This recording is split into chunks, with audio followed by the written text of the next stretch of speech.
Natasha. Debbie, the show. We know you said it with us. We hope you said it with us.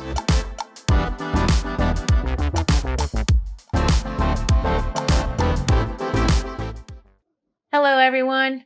We are your average American females. Welcome to the show.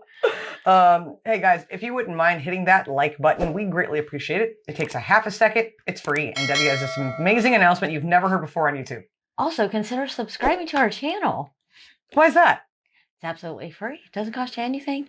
And you'll get notifications whenever we post a video. Yeah, no, not really. Thank Debbie you for doesn't listening even... to the cautionary warnings and advisory things of this video. Okay. You're welcome. Terms and agreements apply. Disclaimers, blah, blah, Yes. blah, blah, blah. So Debbie found this video for us to check out and learn about, and it has two titles. It does. It's weird. I noticed on her account versus my account, this video has two different names. So, and it's a topic we have never looked at here on the show. Imagine that, us doing a topic that we haven't done before. It's a good thing we're Sometimes looking we at do new things. that. Yeah, unlike some people. But anyway, so on this channel, it's called Why the UK Doesn't Actually Own the Isle of Man. And then if I pull up my channel, it's what? It is called The Weird British Island That Isn't Part of the UK. So that's what we're watching. One of those two. It's the same video. Same video. Don't know why it has two different titles, but I did scroll down at the comments for a moment and did see that some people were saying that there was some inaccuracies here. So let us know what those are, because we probably won't know those. We definitely won't know No. those. So there's some things here and there that aren't right, but then other people were saying it was a good video. So we have nothing to compare this to, no notes to look at and go, oh, okay, yeah, this is wrong. Not a clue. I knew that the Isle of Man, which we haven't really looked at aside from the TT races, wasn't part of the UK, kind of, but kind of is in some regard. It isn't. Yeah, I don't really know. Yeah. But guess what? That's what this video is going to teach us about today. So strap in. Let's just watch the video.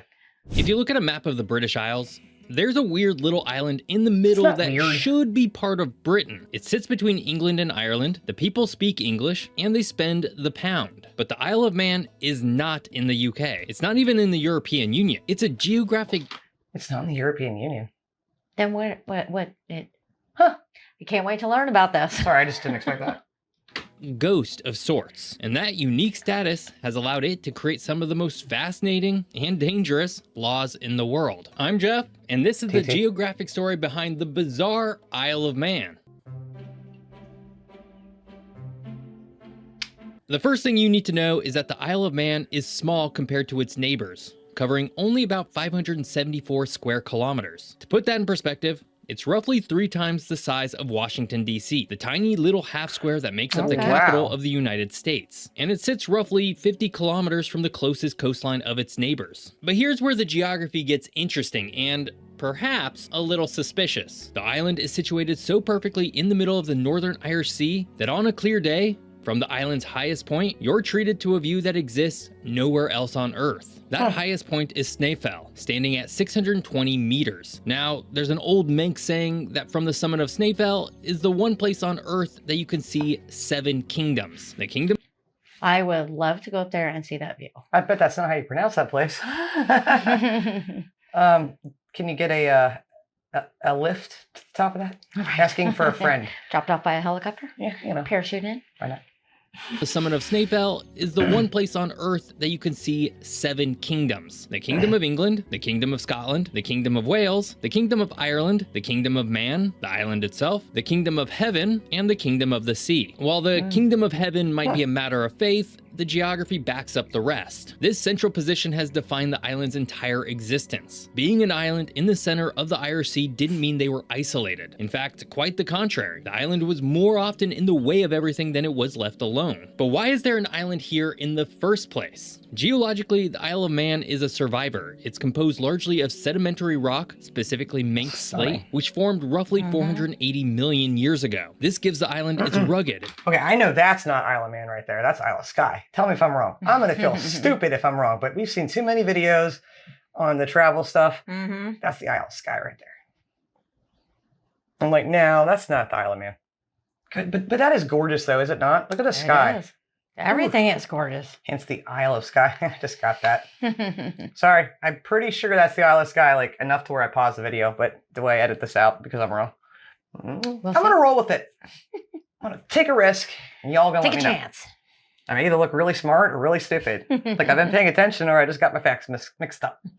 Craggy appearance, particularly along the coastlines. And unlike the rolling chalk downs of southern England or the flat peat bogs of the Irish Midlands, the Isle of Man feels like a chunk of the Scottish Highlands that broke off and drifted south. It's dominated by a central spine of hills that cuts the island almost in half, separating the north from the south. This central valley is more than just scenery. Historically, it divided the island culturally and linguistically, creating a north side and a south side that still holds subtle rivalries to this day. The northern plane of the island is different entirely. It's flat and formed from glacial till, debris left behind by the massive ice sheets that retreated at the end of the last ice age. This gives the Isle of Man a best of both worlds physical profile. Dramatic, cliff-lined coasts and mountains in the south and center, transitioning to flat, fertile, and sandy terrain in the north. But the Isle of Man's geography can't be separated from its neighbors. So, how does it compare to the rest of the British Isles? Visually, if you were dropped onto the Isle of Man without a map, you might forgive yourself for thinking that you were in the Lake District of England, or perhaps County Wicklow of Ireland. It shares that lush, emerald green palette, fed by the frequent rains sweeping in from the Atlantic. It has the dry stone walls, the wandering sheep, and the mist-shrouded peaks that characterize the broader British Isles. However, the scale creates a unique atmosphere. Because the island is only about 52 kilometers long and 22 kilometers wide, the transition from mountain to sea is abrupt. In the UK, you can drive for hours through inland terrain. On the Isle of Man, the ocean is a constant presence. You are never more than...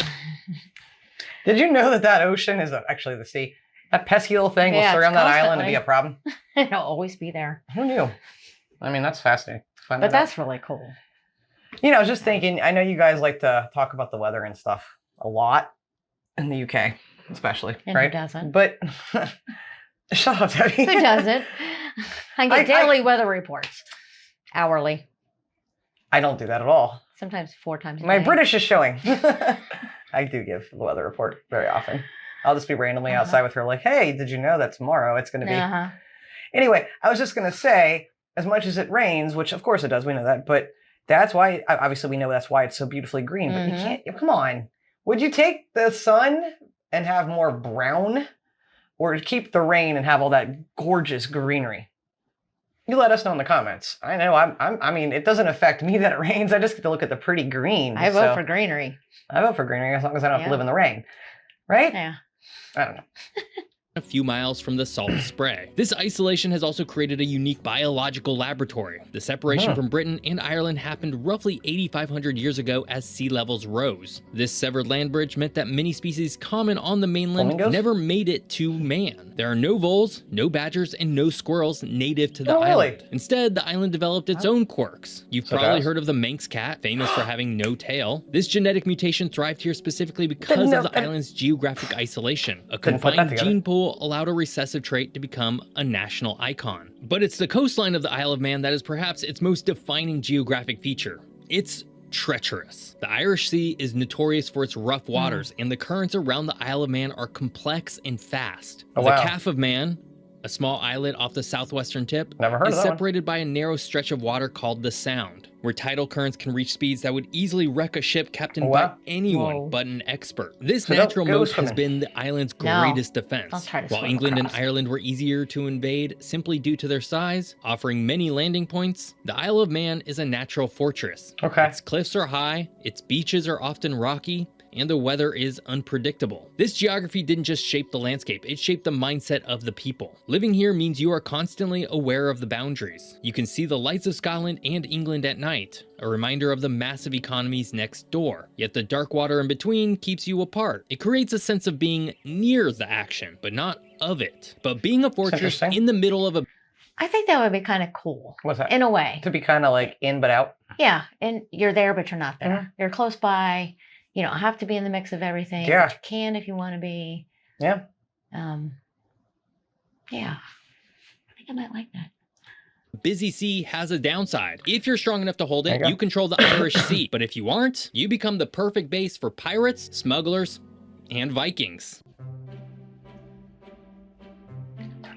Isn't that like If you the wander symbol the of streets of Douglas or Peel today, Maybe. you're gonna see a symbol everywhere. On the flag, on the Yeah, government okay. buildings, even on the money. It's the triskelion, 3 armored legs, Triskelion? joined at the thigh. I always wondered about Spinning that. in a circle. The island's motto accompanies it. Whichever way you throw me, I shall stand. It's a motto of resilience, and when you look at the history of the island, you realize that they didn't just choose that motto because it sounded cool. They earned it, because the Isle of Man has been thrown around by empires for 2,000 years, yet it always managed to land on its feet. Originally, the Isle of Man was thoroughly Celtic. After the ice melted and the people returned, the culture that developed here was closely linked to Ireland. The Manx language, which is still spoken today and making a comeback, is a Goidelic language. If you speak Irish Gaelic or Scottish Gaelic, you can probably pick up a few words of Oh, Manx. really? Legend Never heard of says it. the island got its name Well, from a Celtic. Never heard it spoken before. Right. And definitely. It might have been there for a second in that one video we did like 3 or 4 years back of the different languages of the British Isles. I wonder if we should look at that again. I don't know. That's gonna be tough. Sea god who would cloak the island in mist to hide it from invaders. And for a long time, that mist seemed to work. While the Romans conquered most of Britain, they never bothered with the Isle of Man. They knew it was there, but they left it alone. remember This hearing that allowed the before. island to become a haven, until it wasn't. Around the 8th century, the sea stopped being a barrier and started being a highway again. The Vikings arrived. But unlike in some parts of England, where they raided and left, or other parts where they were eventually driven out, here the Vikings looked at the Isle of Man and saw strategic perfection. By 1079, a Viking warlord named Godred Crovan, known in local legend as King Ori, conquered the island. But he didn't just annex it to Norway or Denmark, he created something new, the Kingdom of the Isles. This was a maritime empire that controlled the Isle of Man and the Hebrides Islands off the west coast of Scotland. For centuries, the King of Man was a serious player in European politics, commanding a fleet of galleys that controlled the Irish Sea. It was during this Viking era that the island developed its most defining feature. While England was experimenting with the Magna Carta, the Manx Vikings had already established a parliament in the Tinwald, the oldest continuous parliament in the world. Founded gorgeous. Yeah, I know. established a Oldest parliament in the world. Tinwald, the oldest continuous parliament in the world. Continuous. Did not know Wow. this. That's kind of a big deal. Extremely big deal. Wow, and that is absolutely gorgeous. It is. It looks new, very new. Or just really well kept up. But yeah, no, that is stunning. Absolutely beautiful. How many friends in the UK ever took a holiday to the Isle of Man or Isle of Skye? Just asking. I mean, it's right there. Seems like it'd be It's right there. pretty easy just to hop on over. Well, yeah, maybe. I don't know. It seems that way. The oldest parliament. Wow, that's incredible. Founded over 1,000 years ago, it wasn't a gathering of nobles in a closed room. It was an open-air assembly where laws were read aloud to the people on a hill. And here's the crazy part. They still do this. Every year on July 5th, the laws of the island are read aloud on Tinwald Hill. If they aren't read, they aren't laws. This continuity is key. When the Isle of Man eventually changed hands, they didn't dissolve Tinwald. They kept it. By the mid-13th century, the Viking grip on the region was slipping. The Kingdom of Scotland and the Kingdom of England were rising. And they both wanted the rock in the middle of the sea. For about 100 years, the Isle of Man was a political football. The Scots took it in 1266. The English took it back in 1290. The Scots took it again in 1313 under Robert the Bruce himself. And then the English took it back again. Finally, in the 1300s, England secured control. But the English king didn't make the Isle of Man part of England. He didn't turn it into a county like Yorkshire or Kent. Instead, the English king granted the island to a loyal family, the Stanleys, and gave them the title King of Man, later downgraded to Lord of Man. The Stanleys ruled the island as their own private fiefdom for over 300 years. I want a freaking island. I know. I know. I want to rule an island. I don't want to rule it. I just want one. You just I just want an island. I don't want to rule it. That's responsibility. And no one's ruler. well, if it's yours, you gotta That's have awesome. it all. Who knew this? You probably did. We didn't know any of this. Who knew? This is fascinating. This is actually really to learn interesting. all this. I hope mean, a lot of these really so cool facts. Sorry, I didn't mean to talk over you. no, you're fine. It's so cool. I'm loving this just like you are. I'm just hoping a lot of these are not some of the ones that people in the comments said were wrong. Yeah, I'm that's like, wrong. That's "Mm." wrong. Like I said, I did read in the comments before we started the video that there are some facts that are just inaccurate. So please do let us know what's wrong about the video and what we should know that isn't mentioned. But that's neat, and I still want an island. Hi. to Lord of Man. The Stanleys ruled the island as their own private fiefdom for over 300 years. They paid a symbolic tribute to the King of England, usually a pair of falcons during coronation, but otherwise they made I can give you some falcons. Hold on, let's chat here. Right? I can give you more than falcons. Hey, Charles, how you doing? But if some falcons is all you're requiring here. During coronation, that's the only time you need it. I can make that happen. Give him something. I bet that's not all they gave him. England, usually a pair of falcons during coronation, but otherwise they made their own laws, collected their own taxes, and minted their own coins. Wow. The Isle of Man was essentially a private country owned by a rich English family. This arrangement worked great for the Stanleys, but by the 1700s, it was becoming a massive headache for the British crown. Because the Isle of Man was not part of the UK, it had different tax laws. This turned the island into the smuggling capital of Europe. Merchants would ship brandy, tea, and tobacco into the Isle of Man, pay the low Minx tax, and then secretly smuggle the goods into England and Scotland under the cover of darkness, bypassing the high British customs duties. Yeah. Isle of Man. Yeah, that kind of left that open there, but you know. Good one.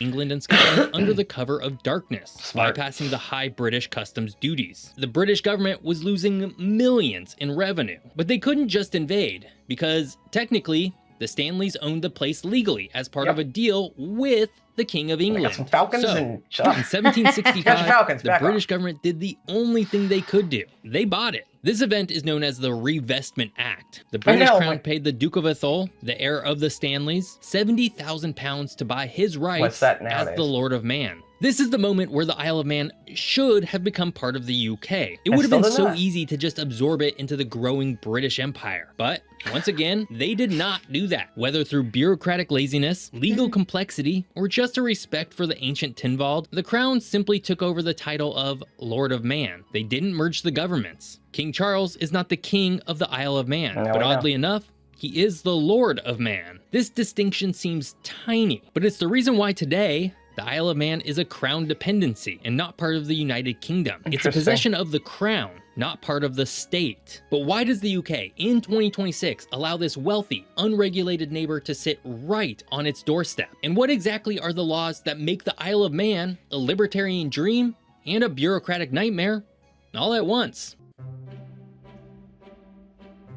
Oh, if you were to fly into the Isle of Man today and pull out your passport, you might notice something confusing. If you're a British citizen, your passport says United Kingdom of Great Britain and Northern Ireland. But if you're born on the Isle of Man, your passport looks almost identical, except for one crucial detail. It doesn't say United Kingdom. It says British Islands, Isle of Man. This tiny textual difference reveals the massive invisible wall that sits between the island and the rest of the world. So, if the Isle of Man is a crown dependency, then why doesn't the UK just own this place outright? And how does a small rocky island in the Irish Sea get away with having no national speed limit, legalized online gambling empires, and a government that operates more like a private club than a modern democracy? The answer lies in a quirk of British constitutional law that is nearly impossible to explain without a flowchart.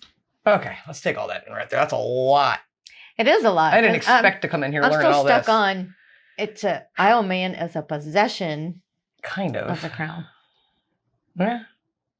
So it's not part of, but it's a possession of, and that's why they.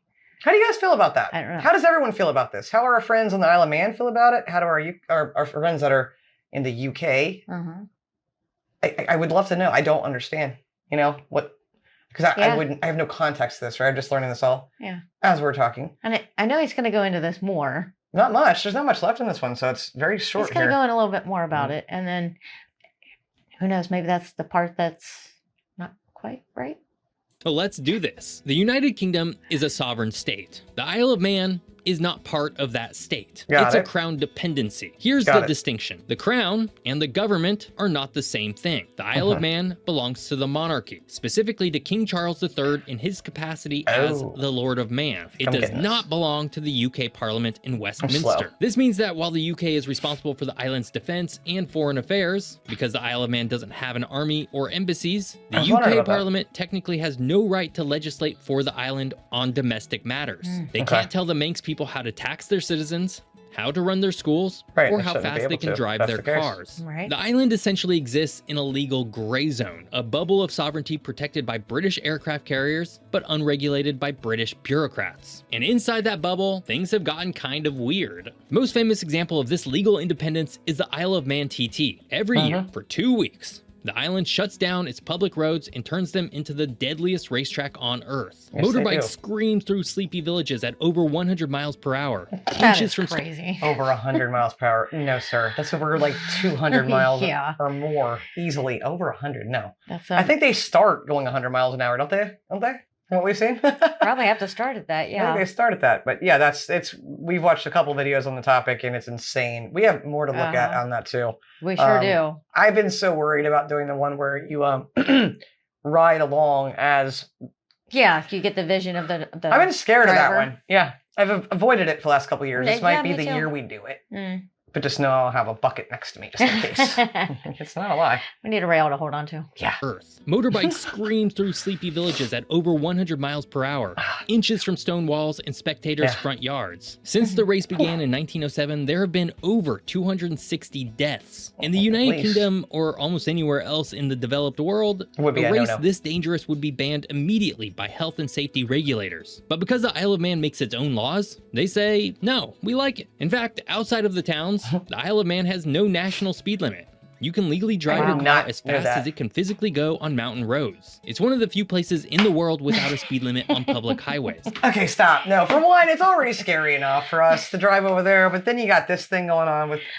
You just got two dead American girls right there. I If we even try. love the Nah. go as fast as you can on a road that you can't possibly go that fast I'll just do it with without my. dying. Yeah, well, I mean, I'll do it with a bike. Do it with a motorcycle. Still gonna die. I'll just be an Isle of Man. Or the TT race. This is crazy. Why has no one talked about this before?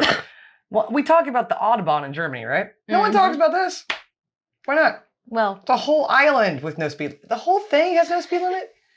All right, I'm gonna shut up and keep watching. But the Wild West attitude here applies to more than just cars. If you Yeah? look at the town of Douglas, the capital, you won't see a tiny hamlet of a capital for a small island country. You'll see someplace surprisingly modern and very wealthy. Because Yeah. Tinwald controls the tax code, they've made a deliberate choice to go where the UK can't. The Isle of Man has a top income tax rate of just 22%. There's no capital gains tax, there's no inheritance tax. And for most companies, Nice. the corporate tax rate is a flat 0%. This has made the island a magnet for industries that require, let's say, flexible regulation. For years, it was banking and insurance. Today, Interesting. it's internet gambling. If you've ever played online poker or placed a sports bet online, I have there's not. a very good chance that the digital infrastructure hosting that game No. is sitting on a server rack in Douglas. The Isle of Wow. Man Stop it. legalized and regulated online gambling long before most other countries knew what it was, turning this Wow. small island into a global hub for the industry. But this I'm leads us impressed. to our final question. Who actually lives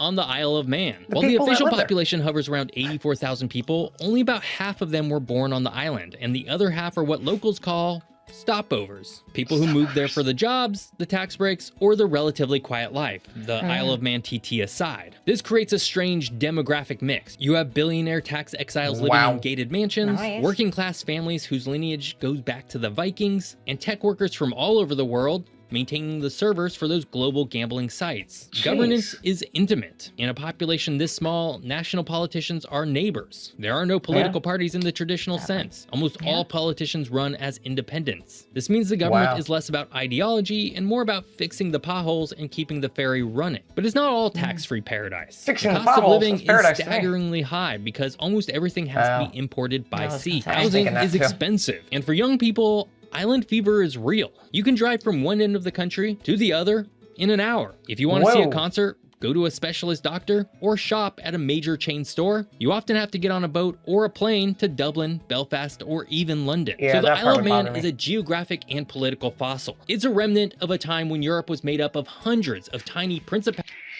that makes me want to become a specialist on the Isle of Man. Specialist of Set up what? my corporation, whatever I need to be a specialist of, so people don't have to go anywhere. Set up my corporation as a specialist, and there you go. It's the Debbie Show. And duchies before they were Let's all make that swallowed happen. up by the great nation states like France, Germany, and of course the United Kingdom. But through a combination of luck, stubbornness, and rough seas, the Isle of Man has avoided being swallowed. Well, now, I didn't expect any of that. Nope. At all. None. Not a bit of it.